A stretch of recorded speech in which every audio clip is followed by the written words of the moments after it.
Hello friends, welcome to study with Kashi. Friends, आज की video में हम क्लास 12 केमिस्ट्री के सोल पेपर 2025 के set number 2 paper code 347 KB के पार्ट 4 को करने वाले हैं। फ्रेंड्स, इससे पहले की वीडियोस में हमने पार्ट 1, पार्ट 2 और पार्ट 3 को कराया था। अगर आपने वो वीडियोस नहीं देखी तो मैंने प्लेलिस्ट बना रखी है, वहाँ से जाकर जरूर देख सकते हैं। और हाँ फ्रेंड्स, इससे पहले वाली वीडियोज में मैंने सोल पेपर 2025 के सेट नंबर 1 पेपर कोड 347 के को पूरा सॉल्व कराया। अगर आपने वो वीडियोस भी नहीं देखी है तो मैंने उसकी प्लेलिस्ट बना रखी है, आप वहाँ से जाकर ज़रूर देख सकते हैं। तो देखिए फ्रेंड्स, एक बात और, हर बार क्या होता है, हर बार 7 पेपर सेट बनते हैं जो कि हर जिले के अलग अलग होते हैं। तो देखिए, हमने एक सेट तो कंप्लीट कर लिया है, अब हम दूसरे सेट को कंप्लीट कर रहे हैं। इसी प्रकार हम 2025 में आए हुए पूरे 7 सेट को कंप्लीट करेंगे। और देखिए, जो हमारा केमिस्ट्री का जो सिलेबस होता है वो बिल्कुल फिक्स होता है, और जब हमारा सिलेबस फिक्स है तो ये जो हमारे क्वेश्चन होते हैं ये हमारे रिपीट होते हैं। तो चलिए देखते हैं। तो देखिए, आज की वीडियो में हम क्वेश्चन नंबर 5 का ग पार्ट करने वाले हैं। तो निम्नलिखित उपसहसंयोजक यौगिकों के सूत्र लिखिए, जो कि आपसे डायरेक्टली 4 मार्क्स का पूछा गया है। तो देखिए, इसमें हमारा क्वेश्चन है हेक्सा एक्वा क्रोमियम 3 क्लोराइड। इसके हमें उपसहसंयोजक यौगिकों का सूत्र लिखना है। तो देखिए फ्रेंड्स, हम अपने अनसोल्ड में देखते हैं आज की वीडियो में हम कौन कौन से क्वेश्चन करने वाले हैं, और आप उन क्वेश्चन का स्क्रीनशॉट भी ले लेना। तो देखिए फ्रेंड्स, आज की वीडियो में हम क्वेश्चन नंबर 5 का ग पार्ट, घ पार्ट और क्वेश्चन नंबर 6 का पार्ट करने वाले हैं। क्योंकि देखिए, क्वेश्चन नंबर ग पार्ट कितने मार्क्स का पूछा गया है? 4 मार्क्स का पूछा गया है। और प्रोटीन की प्राथमिक, द्वितीयक, तृतीयक तथा चतुर्थ संरचना को विस्तार में समझाइए। ये क्वेश्चन भी आपसे डायरेक्टली 4 मार्क्स का पूछ लिया गया था। और आगे देखिए, क्वेश्चन नंबर 6 का पार्ट, हेलो एल्केन के प्रतिस्थापन अभिक्रियाओं की क्रियाविधि को समझाइए। ये क्वेश्चन भी आपसे डायरेक्टली 5 मार्क्स का पूछ लिया गया था। तो देखिए फ्रेंड्स, ये वो क्वेश्चन है जो कि मोस्ट इंपॉर्टेंट है, और देखिए हर साल पूछे ही जाते हैं, चाहे किसी भी पेपर सेट की बात करें। अब देखिए फ्रेंड्स, आपको क्या करना है, आपको इसका स्क्रीनशॉट ले लेना है, क्वेश्चन नंबर 5 का घ और क्वेश्चन नंबर 6 का पार्ट का। और फ्रेंड्स, इससे पहले वाली वीडियोस में मैंने यहाँ तक क्वेश्चन कराए हुए हैं। अगर आपने वो वीडियोस नहीं देखी तो प्लेलिस्ट में बना रखी है, वहाँ से जाकर जरूर देख सकते हैं। तो देखते हैं क्वेश्चन नंबर ग को। तो देखिए, क्वेश्चन नंबर ग है ये, निम्नलिखित उपसहसंयोजक यौगिकों के सूत्र लिखिए। फर्स्ट है हेक्सा एक्वा क्रोमियम 3 क्लोराइड। तो देखिए फ्रेंड्स, इसको जानने से पहले हमें पता होना चाहिए, हम जानते हैं कि उपसहसंयोजक यौगिक क्या होते हैं। तो देखिए, ब्रैकेट में क्या होते हैं, ब्रैकेट में मान लीजिए ये क्या है, ये हमारे उपसहसंयोजक यौगिक है, सूत्र, ठीक है। तो देखिए यहाँ पर देखिए, इसमें क्या होता है, इसमें ब्रैकेट के अंदर एक क्या होता है, एक होता है केंद्रीय धातु परमाणु या आयन होता है, और इसके साथ ही क्या होता है, साथ ही लिगेंड होता है। तो मान लीजिए ये क्या है, ये है केंद्रीय धातु, केंद्रीय धातु परमाणु या आयन बोल सकते हैं। और इसके साथ क्या लगा होता है, इसके साथ लगा होता है लिगेंड। क्या लगा होता है फ्रेंड्स, इसके साथ लगा होता है लिगेंड। मैं उम्मीद करती हूँ फ्रेंड्स आपको ये बात अच्छे समझ में आ गई होगी। अब देखिए, अगर देखिए ब्रैकेट के इस तरफ, जैसे यहाँ पे MCl, ये केंद्रीय धातु परमाणु है और ये लिगेंड, ठीक है। अब इसके इस तरफ क्या है, इस तरफ हो X लिखा हो, अगर इस तरफ X लिखा हो तो इस X को क्या बोलते हैं, इस X को बोलेंगे हम क्वांटर आयन।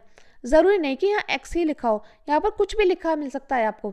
तो देखिए, हमने यहाँ पर X माना है, तो यहाँ पर अगर आपको इस तरफ यानी कि सीधी तरफ X मिला हो, जिसको हम क्वांटर आयन बोलते हैं, अगर ऐसा लिखा हो तो संकुल आयन। संकुल आयन क्या है, ये इस पर क्या हो जाएगा, इस पर हो जाएगा प्लस चार्ज, और इस पर क्या हो जाएगा, इस पर हो जाएगा माइनस का चार्ज। मैं उम्मीद करती हूँ फ्रेंड्स आपको इतना अच्छे समझ में आ गया होगा। और अगर देखिए ये कंडीशन हुई ना, इसको हम कंडीशन नंबर फर्स्ट मान लेते हैं। अगर हमारी ये वाली कंडीशन हुई ना, तो जो इसका X का नाम होता है, जो X का नाम होता है वो केंद्रीय धातु परमाणु की ऑक्सीकरण संख्या के बाद लिखा जाएगा। यानी कि जो X का नाम जो लिखा जाएगा वो केंद्रीय धातु परमाणु की ऑक्सीकरण संख्या के बाद लिखा जाएगा। तो आप यहाँ पे लिख सकते हैं कि X का नाम केंद्रीय धातु परमाणु की ऑक्सीकरण संख्या के बाद लिखा जाएगा। ऑक्सीकरण संख्या के बाद लिखा जाएगा।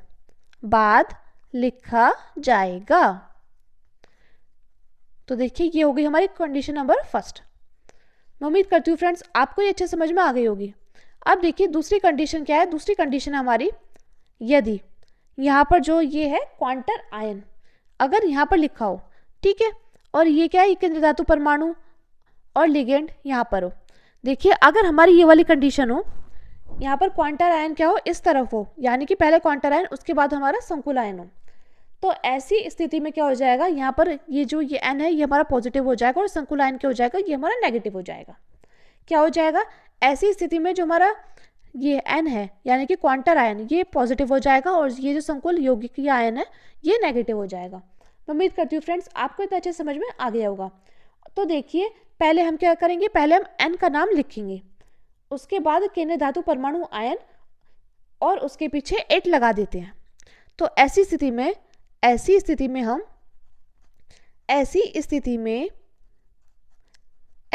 में हम सबसे पहले क्या करते हैं, सबसे पहले हम क्वांटर आयन का नाम लिखेंगे, यानी कि इस n का नाम लिखेंगे,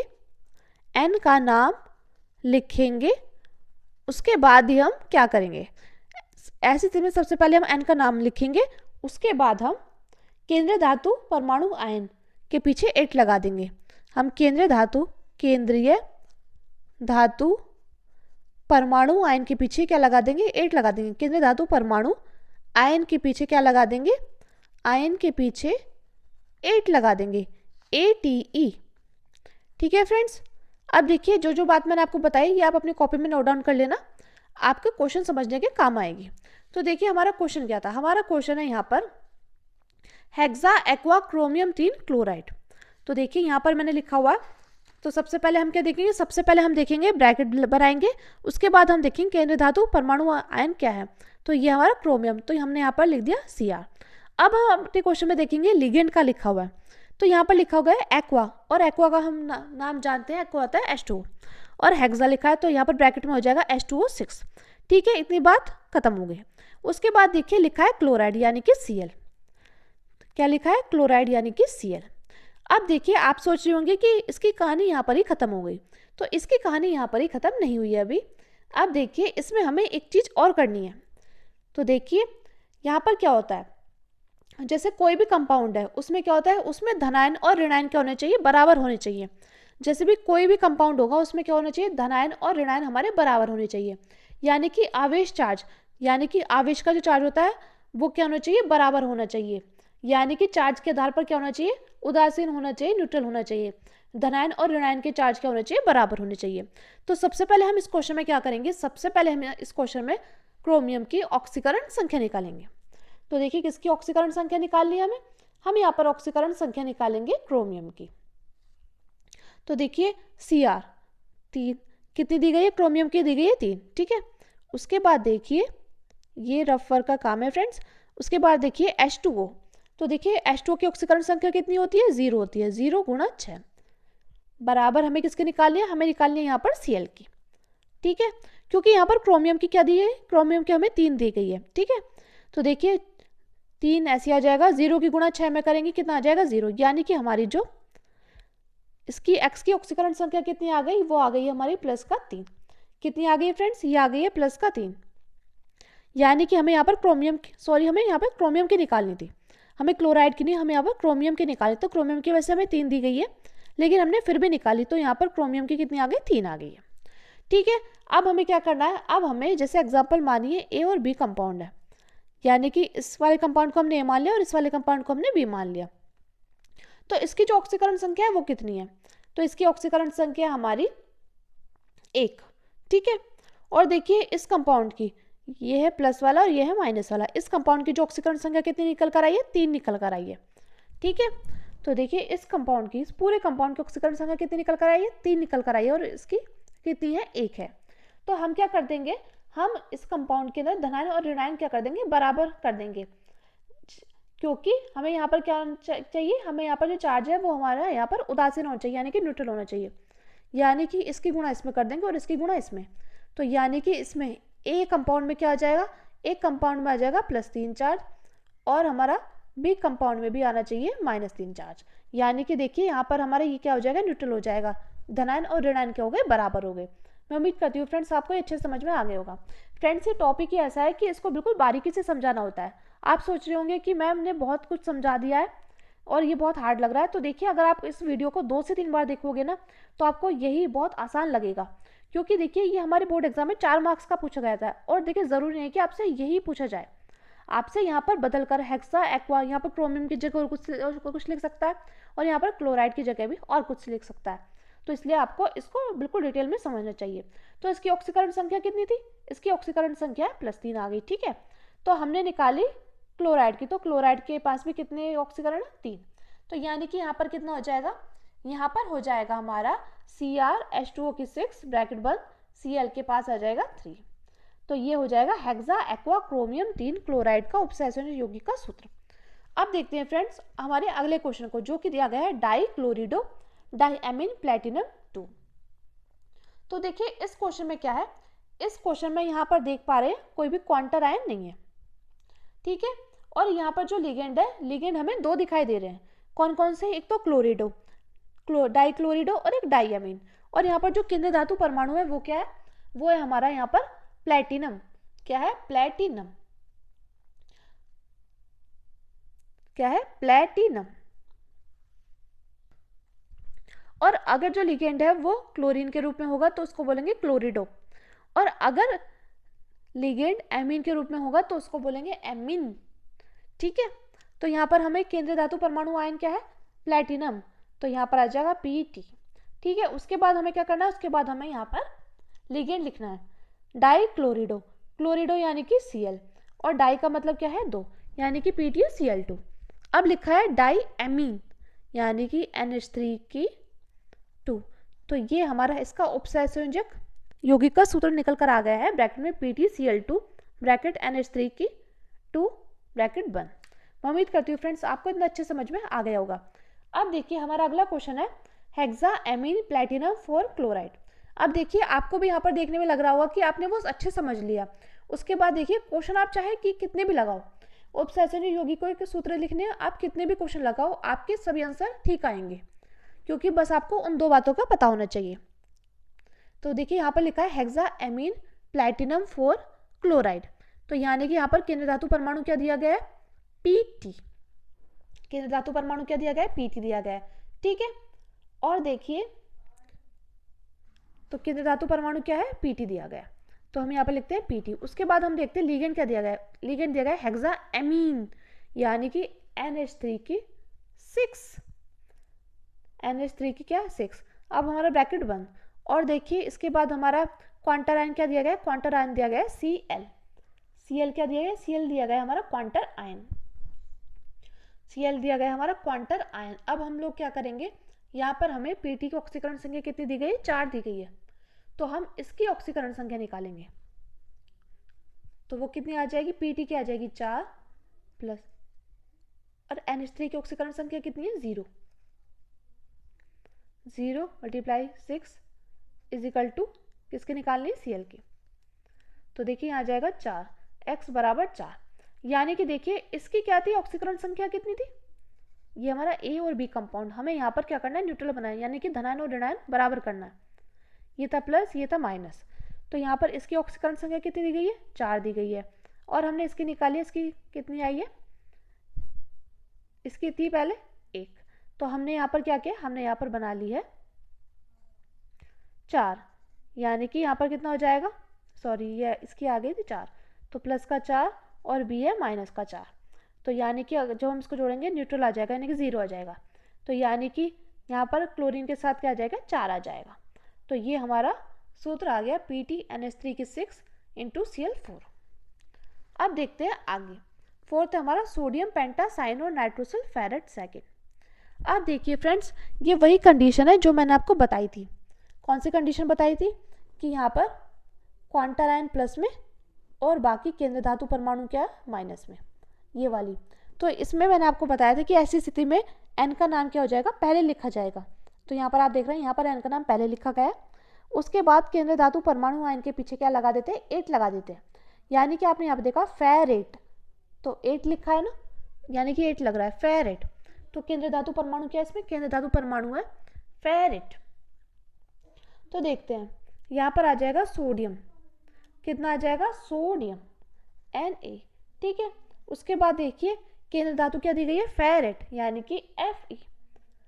और उसके बाद देखते हैं हम यहाँ पर हमारे लिगेंड क्या क्या दिया गया है।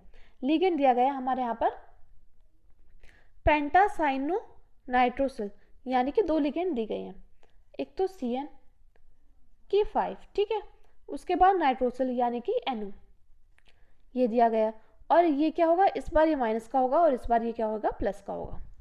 तो देखते हैं फेरेट, यानी कि इसकी ऑक्सीकरण संख्या कितनी दी गई, इसकी ऑक्सीकरण संख्या दी गई है 2, तो इसकी ऑक्सीकरण संख्या कितनी दी गई है, 2 दी गई है, तो हम निकालेंगे A प्लस बी माइनस, इसकी ऑक्सीकरण संख्या 2 दी गई है, तो इसकी भी हम निकालेंगे।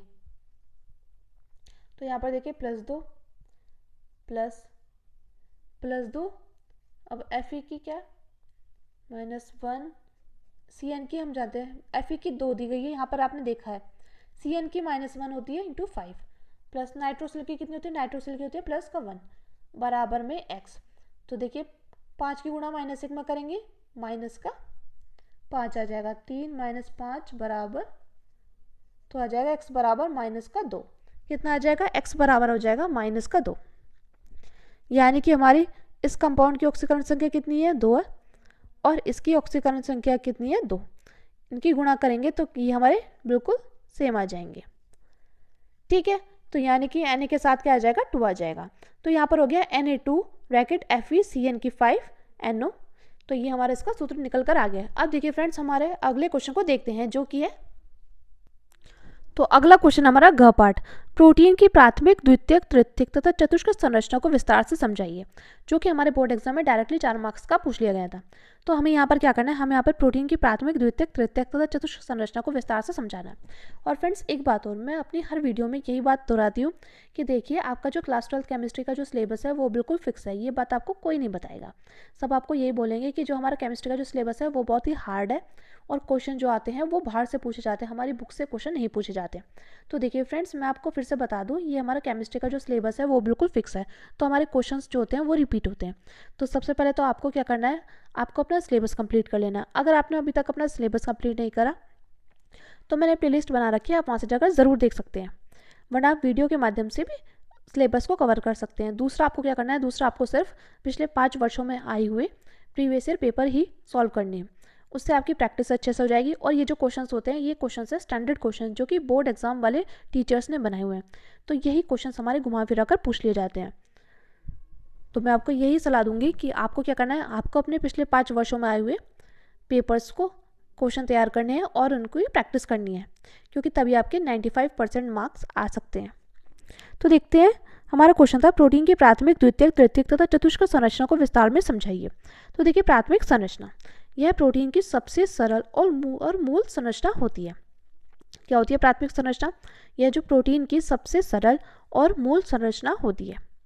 ठीक है, इसमें केवल एमिनो अम्ल का क्रम बताया जाता है। क्या बताया जाता है, इसमें केवल एमिनो अम्लों का क्रम बताया जाता है, यानी कि प्रोटीन में कौन कौन से एमिनो अम्ल किस क्रम में जुड़े हैं, यह क्रम पेप्टाइड बंध से जुड़ा होता है। किससे जुड़ा होगा, ये जो क्रम होता है ये हमारा पेप्टाइड बंध से जुड़ा होता है। तो देखिए प्राथमिक संरचना में क्या है, यह प्रोटीन की सबसे सरल और मूल संरचना होती है, और इसमें केवल एमिनो अम्लों का क्रम बताया जाता है, यानी कि प्रोटीन में कौन कौन से एमिनो अम्ल किस क्रम में जुड़े हैं, ये क्रम पेप्टाइड बंध से जुड़ा होता है।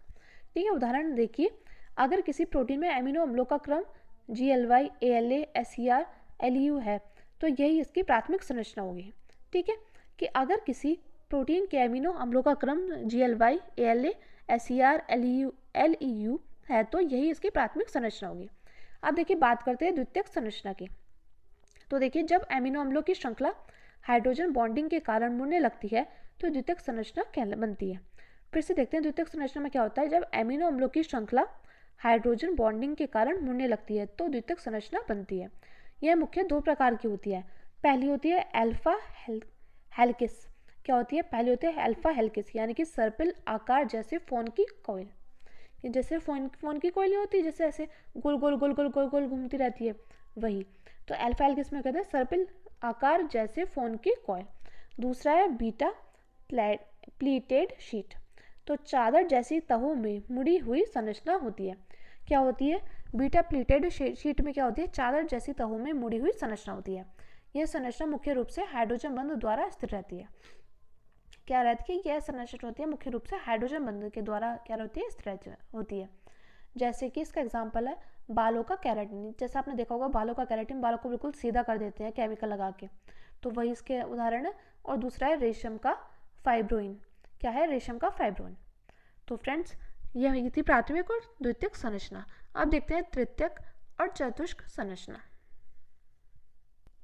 तो देखिए तृतीयक संरचना, इसमें क्या होगा, यह द्वितीयक संरचना के और ज़्यादा मुड़ने और लिपटने से बनती है। किससे बनेगी ये द्वितीयक संरचना? यह द्वितीयक संरचना के और ज़्यादा मुड़ने और लिपटने से बनती है, जिससे प्रोटीन का त्रिआयामी रूप बनता है। क्या बनता है? इससे प्रोटीन का त्रिआयामी रूप बनता है। तो द्वितीयक संरचना में क्या आता है? यह द्वितीयक संरचना के और ज़्यादा मुड़ने और लिपटने से बनती है, जिससे प्रोटीन का त्रिआयामी रूप बनता है। इसे स्थिर रखने में कई तरह की क्रियाएं मदद करती हैं, जैसे कि हाइड्रोजन बॉन्ड, डाइसल्फाइड बॉन्ड यानी कि एसएस बॉन्ड, और आयनिक बॉन्ड, और हाइड्रोफोबिक इन्वरेशन जैसे कि जल से दूर भागने वाली अमीनो अम्लों की प्रवृत्ति। यानी कि किसी किसी को बीमारी होती है कि वो जल्दी से नहीं नहाता है, उसे पानी से डर लगता है, तो उसको बोलते हैं हाइड्रोफोबिक इन्वर्शन, यानी कि जल से दूर भागने वाले अमीनो अम्लों की प्रवृत्ति। अब देखिए इसमें यह 3D संरचना ही प्रोटीन की सक्रिय अवस्था होती है और इसी पर उसका कार्य निर्भर करता है। ये क्या होती है? यह 3D संरचना ही प्रोटीन की सक्रिय अवस्था होती है और इसी पर क्या होता है? इसी पर ही उसका कार्य निर्भर करता है। उदाहरण देखिए, उदाहरण है एंजाइम का सक्रिय स्थल ही इसी में बनता है। जो एंजाइम का हमारा सक्रिय स्थल होता है वो यहाँ पर ही बनता है। तो अगर आपको द्वितीयक संरचना का स्क्रीनशॉट लेना है तो आप इसका स्क्रीनशॉट ले सकते हैं कि यह द्वितीयक संरचना के और ज़्यादा मुड़ने और लिपटने से बनती है, जिससे प्रोटीन का त्रिआयामी रूप बनता है। इसे स्थिर रखने में कई तरह की क्रियाएं मदद करती हैं। Hydrogen bond, disulphide bond, ionic bond, hydrophobic inversion यानी कि जल से दूर भागने की प्रवृत्ति। यह 3D संरचना ही प्रोटीन की सक्रिय अवस्था होती है और इसी पर इसका कार्य निर्भर करता है। बात करें उदाहरण की, उदाहरण है एंजाइम का सक्रिय स्थल इसी में बनता है। और देखिए फ्रेंड्स, ये जो प्रोटीन की संरचना है, प्राथमिक, मूल, द्वितीयक, तृतीयक, चतुष्क, तो देखिए डायरेक्टली यहाँ से टिप्पणी पूछ ली जाती है कि प्राथमिक और द्वितीयक पर टिप्पणी लिखिए, तो आपको इसके बारे में अच्छे से पता होना चाहिए। और कई बार हमसे 2-2 मार्क्स के क्वेश्चन में पूछ लिया जाता है। अब देखिए बात करें चतुष्क संरचना की, तो कुछ प्रोटीन कई पॉलीपेप्टाइड श्रृंखलाओं से मिलकर बने होते हैं। इन अलग अलग सब यूनिट्स का आपस में जुड़ना चतुष्क संरचना कहलाती है। फिर से देखते हैं चतुष्क संरचना क्या होती है। कुछ प्रोटीन कई पॉलीपेप्टाइड श्रृंखलाओं से मिलकर बने होते हैं। इन अलग अलग सब यूनिट्स का आपस में जुड़ना चतुष्क संरचना कहलाती है। उदाहरण क्या है? उदाहरण इसका हीमोग्लोबिन में 4 सब यूनिट्स होती हैं, 2 अल्फा और 2 बीटा। क्या है? जो हीमोग्लोबिन में होता है वो 4 सब यूनिट्स होती हैं, 2 अल्फा और 2 बीटा। और देखिए बात करें इंसुलिन की, तो इंसुलिन में 2 पॉलीपेप्टाइड श्रृंखलाएं होती हैं, एक तो ए और बी। क्या होता है? इंसुलिन में 2 पॉलीपेप्टाइड श्रृंखलाएं होती हैं, ए और बी। यह संरचना भी हाइड्रोजन बॉन्ड, आयनिक बॉन्ड और हाइड्रोफोबिक इंटरेक्शन में स्थिर रहती है। क्या होती है? यह संरचना भी हाइड्रोजन बॉन्ड, आयनिक बॉन्ड और हाइड्रोफोबिक इंटरेक्शन में स्थिर रहती है। तो ये थे हमारे प्राथमिक, द्वितीयक, तृतीयक और चतुष्क संरचना प्रोटीन की। अब देखते हैं हमारे अगले क्वेश्चन को, जो कि है, तो देखिए क्वेश्चन नंबर 6 की का पार्ट को, हेलो एल्केन के प्रतिस्थापन अभिक्रियाओं की क्रियाविधि समझाइए, जो कि आपसे डायरेक्टली 5 मार्क्स का पूछ लिया जाता है। और देखिए फ्रेंड्स, ये हमारा ट्रेंडिंग क्वेश्चन है जो कि हर साल पूछा जाता है। देखिए आपसे डायरेक्टली पूछेगा SN1 अभिक्रिया बताइए, या SN2 अभिक्रिया बताइए, या नाभिक स्नेही प्रतिस्थापन अभिक्रिया बताइए। तो देखिए क्वेश्चन कैसे भी घुमा फिरा कर पूछा जा सकता है, तो आपको पता होना चाहिए कि हेलो एल्केन की प्रतिस्थापन अभिक्रियाओं की क्रियाविधि में हमसे क्या पूछा गया। तो हमें इसमें पूछा गया SN1 अभिक्रिया और SN2 अभिक्रिया के बारे में। तो हम यहाँ पर लिखते हैं एल्किल हैलाइडों में नाभिक स्नेही प्रतिस्थापन की क्रिया है। यह अभिक्रिया 2 क्रियाविधियों द्वारा संपन्न होती है। एल्किल हैलाइडों में नाभिक स्नेही प्रतिस्थापन की क्रिया है। यह अभिक्रिया 2 क्रियाविधियों में संपन्न होती है। पहली होती है एक अणु, जिसको हम SN1 क्रियाविधि द्वारा करते हैं, और दूसरी होती है द्विअणुक SN2 क्रियाविधि द्वारा करते हैं। तो पहली है इसमें एक अणु यानी कि SN1 क्रियाविधि। तो यह अभिक्रिया 2 पदों में पूर्ण होती है। क्या होती है? ये जो अभिक्रिया होती है हमारी 2 पदों में पूर्ण होती है। इसमें पहले पद में एल्किल हैलाइड यानी कि RX का विदलन होता है। क्या होता है? RX का विदलन होता है। तो ये जो हमारी अभिक्रिया है वो किसमें? 2 पार्ट में कंप्लीट होगी, यानी कि 2 पदों में पूर्ण होगी। इसमें पहले पद में क्या होगा? एल्किल हैलाइड यानी कि RX का विदलन होता है और वह कार्बोधनायन बनाता है, तथा प्राप्त कार्बोधनायन दूसरे पद में तेजी से नाभिक स्नेही अभिकर्मक से क्रिया करके एक उत्पाद बनाता है। फिर से देख लेते हैं जो हमारी SN1 अभिक्रिया यानी कि एक अणु अभिक्रिया। तो इसमें क्या होता है? यह अभिक्रिया 2 पदों में पूर्ण होती है, ये बात हमें पता चल गई। इसमें पहले पद में एल्किल हैलाइड RX का क्या होता है? विदलन होता है और वह कार्बोधनायन बनाता है। तो सबसे पहले हम इसका पहला पद देख लेते हैं। तो देखिए पहला पद है इसमें बोला गया है इसमें 2 पदों में पूर्ण होगी। इसमें पहले पद में एल्किल हैलाइड का विदलन होगा RX। ये क्या है? ये हमारे एल्किल हैलाइड, ठीक है। RX क्या है? Alkyl halide. और आप चाहे तो R की जगह कुछ भी लिख सकते हैं, CH3 C2H5 कुछ भी, और हैलाइड यानी कि X। तो हैलाइड क्या क्या होता है? हैलाइड होता है FCl BRI, आप यहाँ पे कुछ भी लिख सकते हैं। तो यहाँ पर RX एल्किल हैलाइड का क्या होता है, विदलन हो जाएगा, और ये होगा मंद गति में। ठीक है, यहाँ पर R प्लस हो जाएगा और प्लस X क्या हो जाएगा, माइनस हो जाएगा। तो देखिए R प्लस क्या है, ये बना रहा है कार्बोधनायन। क्या बना रहा है, कार्बोधनायन। ठीक है, तो देखिए हम चाहे तो यहाँ पर R की जगह क्या लिख सकते हैं, CH3 भी लिख सकते हैं और C2H5 भी लिख सकते हैं। जैसे कि CH3X ये मंद गति में, फिर इसमें CH3 प्लस में और X क्या, माइनस में। ठीक है, ठीक है, और यहाँ पर हम चाहे तो कुछ भी लिख सकते हैं, FClBrI। अब देखिए दूसरे पद में क्या होता है, दूसरे पद में देख लेते हैं। दूसरे पद में बोला गया है और कार्बोधनायन बनाता है, ये R प्लस यानी कार्बोधनायन बना रहा है। ठीक है, तथा प्राप्त कार्बोधनायन दूसरे पद में तेजी से नाभिक स्नेही अभिकर्मक से क्रिया करके एक उत्पाद बनाता है। तीसरे पद में यहाँ पर तेजी से अभिक्रिया होगी किसके साथ, कार्बोधनायन के साथ। तो कार्बोधनायन यानी कि R प्लस किसके साथ, नाभिक स्नेही अभिकर्मक जो कि है OH माइनस, तीव्र गति से होगी। ये क्या है, नाभिक स्नेही अभिकर्मक, नाभिक स्नेही अभिकर्मक, नाभिक स्नेही अभिकर्मक है। ठीक है, यह है नाभिक स्नेही अभिकर्मक। तो यहाँ पर क्या बनकर तैयार हो जाएगा, यहाँ बनकर तैयार हो जाएगा ROH, जो कि हमारे एक उत्पाद बनकर तैयार हो रहा है। ठीक है, और इस R की जगह हम क्या लिख सकते हैं, CH3 प्लस OH माइनस, और तीव्र गति से होगी, तीव्र होगी यानी कि फास्ट होगी, और यहाँ क्या बन जाएगा, CH3OH। तो इसको क्या बोलेंगे, इसको बोलेंगे मैथिल अल्कोहल, मैथिल अल्कोहल। और फ्रेंड्स एक बात और, जैसा आप रासायनिक समीकरण लिखते हैं तो उसके नीचे आपको नाम जरूर मेंशन करना चाहिए, क्योंकि तभी आपको पूरे में से पूरे मार्क्स मिलेंगे। तो देखिए यही हमारे इस क्वेश्चन में बोला गया था, यानी कि इसमें SN1 अभिक्रिया में बोला गया था कि अभिक्रिया 2 पदों में पूर्ण होती है, तो 2 पदों में पूर्ण हो गई।